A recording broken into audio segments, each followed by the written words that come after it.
You ask Tiger to solve. This deals with linear equations with one unknown. The final result is x equals 6/5. Let's solve it step by step. Simplify the expression. Find the greatest common factor of the numerator and denominator. Factor out and cancel the greatest common factor.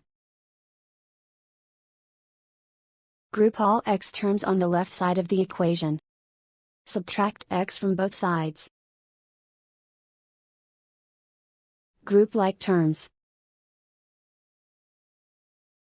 Simplify the arithmetic. Group like terms.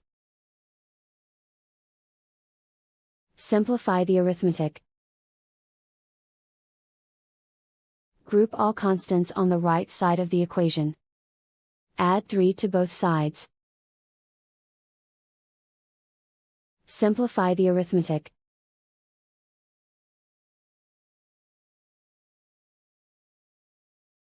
Isolate the x. Divide both sides by 5.